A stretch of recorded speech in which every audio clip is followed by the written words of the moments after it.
Le Maroc l'emporte avec le cœur hier grâce à un but d'Ounahi face au Burkina Faso et il y avait de nombreuses émotions pour accompagner évidemment ce premier match de la sélection marocaine après le terrible séisme qui a eu lieu ce week-end au Maroc. Alors, bienvenue sur CM Football, bienvenue pour un deuxième numéro d'Objectif Cannes.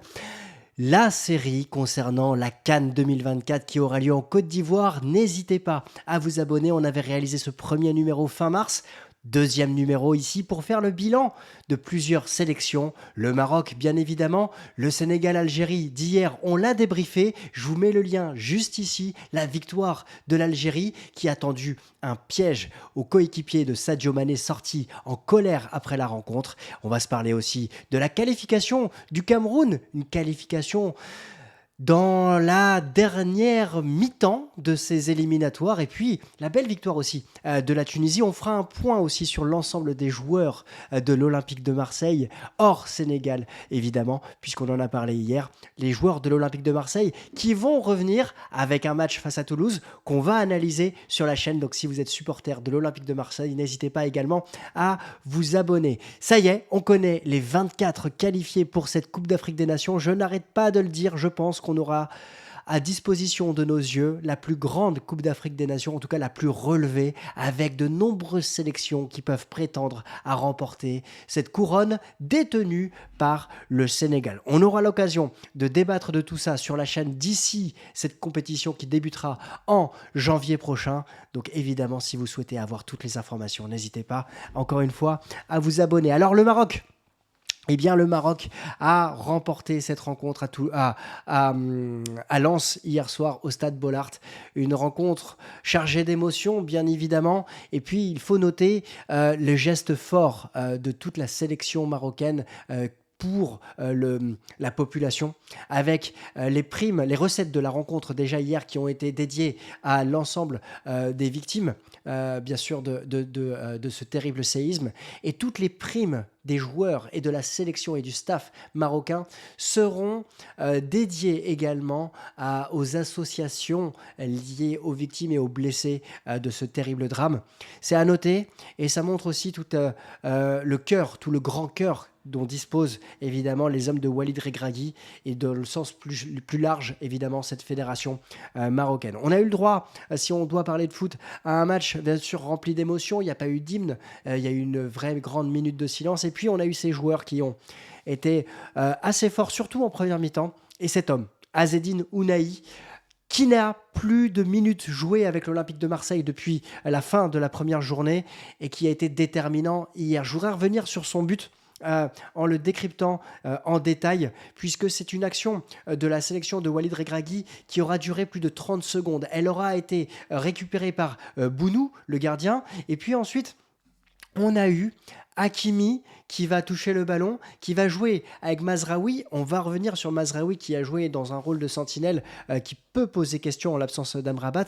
Et on va voir ici, vous le voyez sur l'écran, un Amin Adli qui va descendre très bas. Et on voit sur le côté gauche Azzedine Ounahi qui observe. Et regardez bien le positionnement des deux joueurs, Ounahi et Adli. Ils vont n'avoir de cesse de se chercher durant toute cette occasion. On va avoir justement Adli qui va toucher le ballon, qui va sortir le jeu de l'axe pour le tourner vers Abdé. Abdé qui va recentrer, Azzedine Ounahi qui va toujours être mobile, qui va chercher justement à organiser, tel un quarterback en fait, un numéro 10 reculé. Et regardez, Adli qui va venir chercher le ballon, Adli qui va combiner avec lui, première 1-2, Ounahi qui a le jeu face à lui et qui va orienter le jeu vers Hakimi, toujours Amin Adli en mouvement et également Azzedine Ounahi, Hakimi qui va rejouer, donc encore une fois, 1-1-2 avec Azzedine Ounahi. Et là, entre les lignes, on va avoir Amin Adli qui va se positionner, la vista ici d'Azzedine Ounahi qui va le trouver. Encore une fois, 1-1-2. Et regardez sur le contrôle, la justesse technique d'Azzedine Ounahi dans la surface de réparation qui va éliminer deux joueurs grâce à son contrôle et son coup de rein extérieur pied droit pour se retrouver face au gardien burkinabé. Et ensuite, sa justesse technique va faire la différence et il va ouvrir le score, le seul but de la rencontre. Je m'arrête ici pour le but parce que c'est important qu'on ait en tête, si on est supporter de l'Olympique de Marseille comme moi, vous le voyez ici, si vous me découvrez, Kazedine Ounahi est un talent qui doit avoir le jeu face à lui. Là, il avait un rôle de milieu reculé dans le 4-3-3 ou 4-1-4-1 de Walid Regragui et il a encore illuminé cette première mi-temps avec une occasion aussi où il a frappé de loin, où il aurait pu battre le gardien burkinabé. On espère évidemment du côté de l'Olympique de Marseille qu'on aura l'occasion de voir cette Azzedine Ounahi dans ce milieu à deux, plutôt dans l'axe du terrain, face à Toulouse.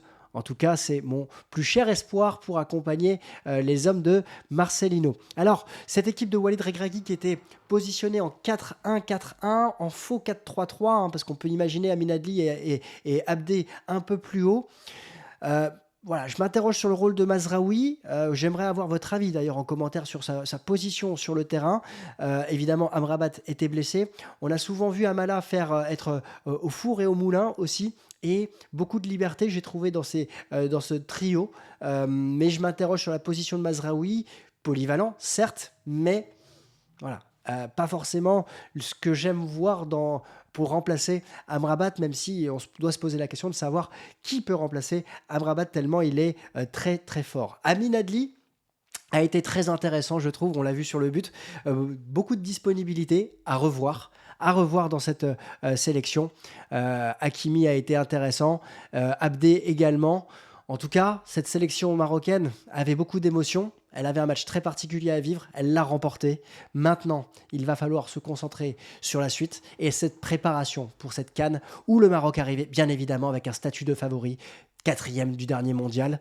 Ça va être très intéressant à étudier. Un dernier mot sur Amin Harit. Amin Harit qui a disputé les 10 dernières minutes de la rencontre. Rien de spécifique à mettre en avant, mais c'est bien de revoir Amin Harit sous le maillot de la sélection marocaine, lui qui a été terriblement blessé l'année dernière et qui a manqué le mondial. De bon augure pour la suite de la saison avec la sélection marocaine, mais aussi avec l'OM. Alors, la prochaine étape du Maroc, c'est le match face au Libéria, qui compte pour du beurre, mais qui sera toujours intéressant parce qu'il sera lié évidemment au séisme.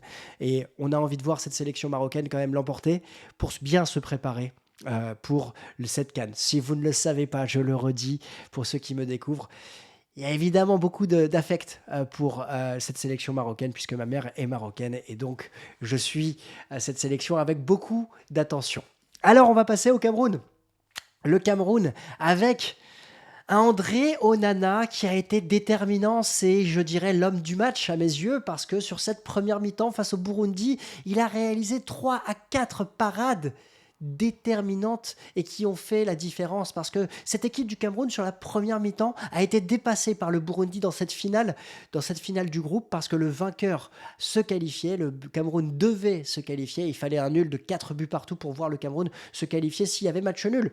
Première mi-temps à sens unique pour le Burundi et André Onana, le gardien de Manchester United, a vraiment été exceptionnel, même si dans son jeu au pied il y a pu avoir quelques faiblesses en cette première mi-temps.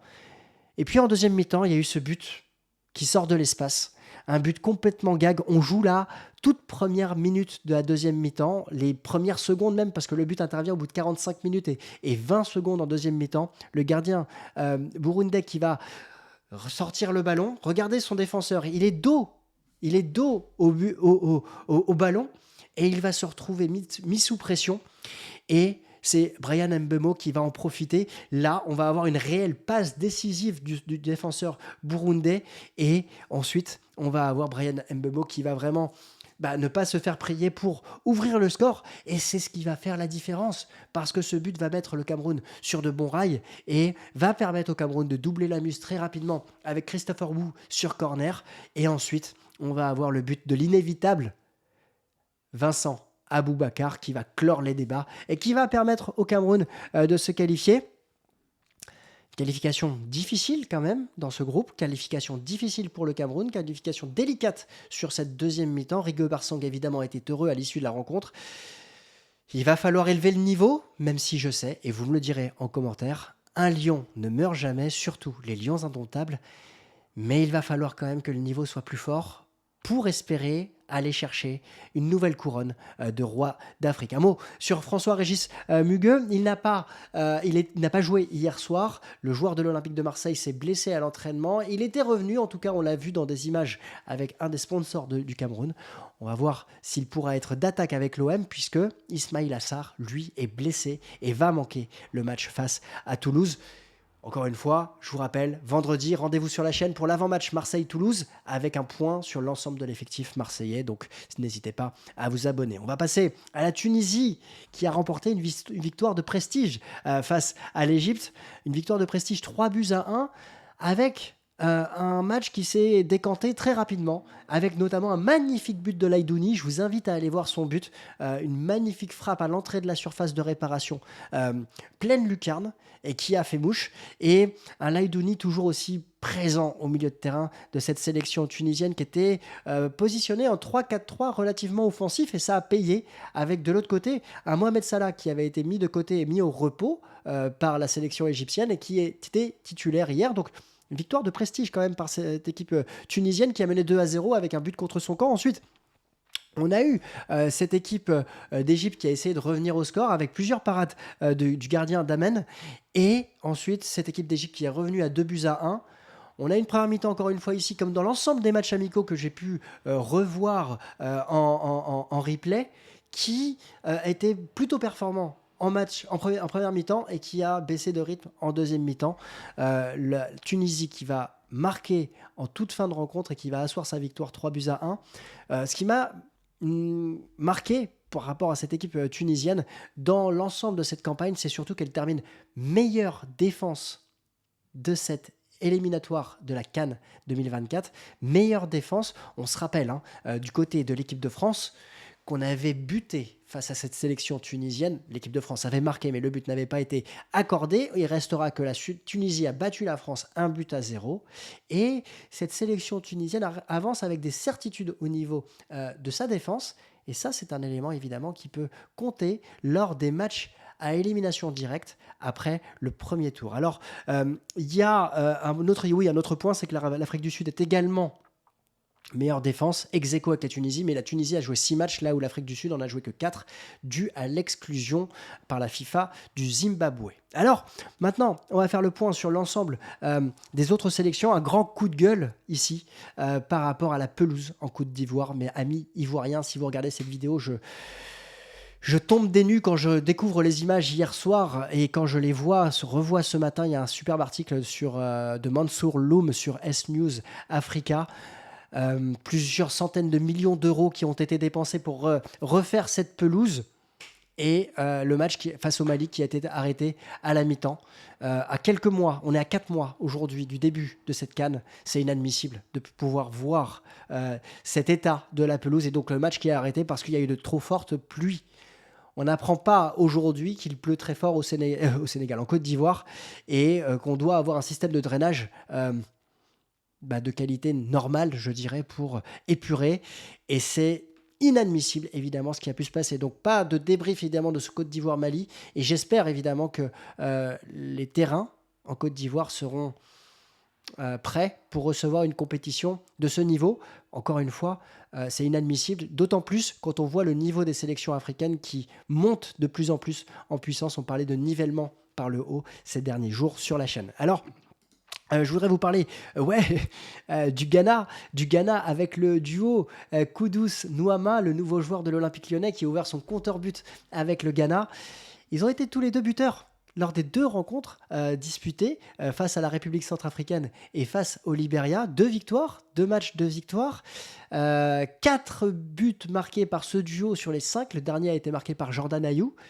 Il va falloir compter sur cette équipe ghanéenne, certes éliminée au premier tour du Mondial 2022, mais non sans avoir espéré pouvoir sortir l'Uruguay lors de la finale du groupe à ce moment-là. Cette équipe ghanéenne dispose d'un potentiel offensif impressionnant et on aura un œil dessus, évidemment, grâce aussi à la performance de Nouama qui joue dans le championnat de France de Ligue 1 désormais. Cette équipe du Ghana est invaincue dans ces éliminatoires. On verra quels seront les matchs de préparation pour ce Ghana et pour voir comment il peut progresser dans cette compétition. Un autre mot sur évidemment le Nigeria qui dispose de la meilleure attaque, qu'il a emporté 6-0 lors de son dernier match. Bon, le groupe était à sa portée, une victoire 6-0 face à Sao Tomé, différence de but de moins 23, mais c'est surtout Victor Osimhen qui termine meilleur buteur de ces éliminatoires devant Sadio Mané. Et on l'avait dit dans la vidéo que j'ai réalisée en début de semaine, en fin de semaine dernière plutôt, sur le Sénégal qui dispose-t-il de la meilleure équipe d'Afrique? Il faudra faire attention à cette équipe nigériane, bien évidemment. Enfin, pour terminer, un mot sur les 2 derniers Marseillais à avoir été présents lors de ces rassemblements autour de la CAN. On a Chancel Mbemba qui a disputé un match sur 2. Il a pu se reposer hier avec la République démocratique du Congo. Et enfin, Pierre-Emerick Aubameyang, qui lui se retrouve plutôt en difficulté par rapport à ses choix politiques. On ne reviendra pas dessus parce qu'on n'est pas ici pour parler de politique, mais le point important pour les supporters de l'OM, c'est que Pierre-Emerick Aubameyang ne sera pas présent à cette CAN. Et ça, c'est un point qui compte tenu évidemment du nombre de joueurs africains qui sont présents à l'Olympique de Marseille. Et lui sera vraisemblablement le seul, on l'espère, ça voudra dire qu'il n'y a pas de blessure de l'autre côté, à ne pas disputer cette CAN parce qu'on a envie de voir les Olympiens briller lors de cette CAN, bien évidemment. Alors la suite, eh ben, il y a 2 rendez-vous qui sont très importants, très importants, et qu'on suivra sur la chaîne. On suivra évidemment avec beaucoup d'attention l'attribution de la prochaine CAN, la CAN 2025, qui devrait être attribuée d'ici la fin du mois de septembre. On en parlera. Évidemment, je ne vous cache pas que de mon côté, j'aimerais bien que ce soit le Maroc qui puisse accueillir cette CAN. Ce serait un formidable événement au Maroc et sur lequel j'aimerais bien évidemment pouvoir me rendre pour pouvoir vous le partager. Le deuxième point, ça va être le tirage au sort qui aura lieu entre le 12 et le 14 octobre. Vous me confirmerez tout ça en commentaire si vous êtes encore présent. D'ailleurs, je crois que c'est le 12, mais je ne suis pas sûr. Donc, écrivez-le moi en commentaire. Le tirage au sort de ces groupes pour la CAN en Côte d'Ivoire. On sera là pour l'analyser, pour l'étudier. Et puis, je vous donne rendez-vous, bien évidemment, sur la suite de cette CAN 2024, puisqu'on étudiera évidemment les nations majeures de cette compétition pour voir quelles sont leurs chances de remporter cette compétition. Alors, n'hésitez pas à me dire quels sont vos favoris. N'hésitez pas à vous abonner pour suivre les prochains épisodes de qui va gagner la CAN 2024, Objectif CAN. Je serais curieux d'avoir votre avis.